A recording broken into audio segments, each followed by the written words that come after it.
les T4, la première chose à dire, c'est qu'il y a une norme, une semelle norme 75 mm. Alors 75 mm parce que c'est les 75 mm qui sont sur le bec de la chaussure.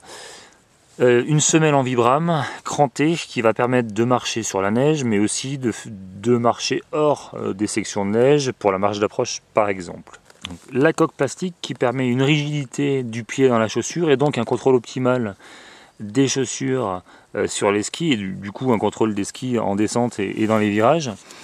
Elle est dotée de 2 boucles micrométriques de réglage qui permet vraiment un réglage optimal du confort du chausson,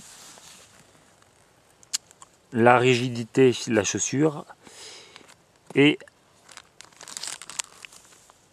le loquet derrière qui permet d'avoir une position haute ou une position basse de la chaussure, surtout qui va être intéressant pour les télémarqueurs lorsqu'on monte ou on descend. En rando nordique, c'est un loquet, on s'en sert pas tellement parce qu'il présente pas trop d'intérêt par rapport au terrain de pratique.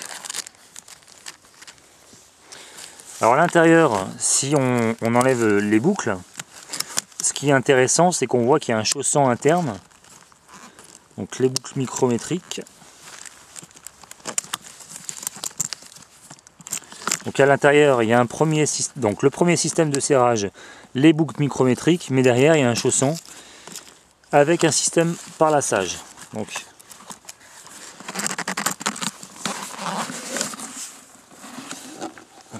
alors voici le chausson de la Scarpa T4 qui est léger, un peu rigide en termes de semelle ici et antidérapante.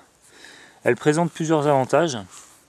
La première, c'est que par exemple, le fait d'avoir un chausson interne évite lors de la progression à ski d'avoir des ampoules. Deuxièmement, il y a un véritable apport thermique.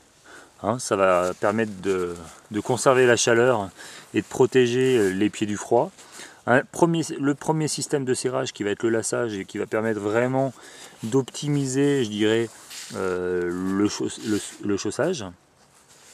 Puis ensuite, le deuxième avantage, c'est que par exemple, si on fait du bivouac hivernal ou on dort en refuge, on va pouvoir s'en servir comme chausson interne. Et puis en bivouac hivernal, pourquoi pas le mettre dans le duvet, ce qui permettra de le garder au chaud et le lendemain de repartir sans avoir les pieds gelés. Mais encore une fois, en randonnée nordique pure, sans parler de bivouac, ça permet d'éviter d'avoir des ampoules ou des frottements et surtout un vrai apport de chaleur et donc une optimisation des performances thermiques.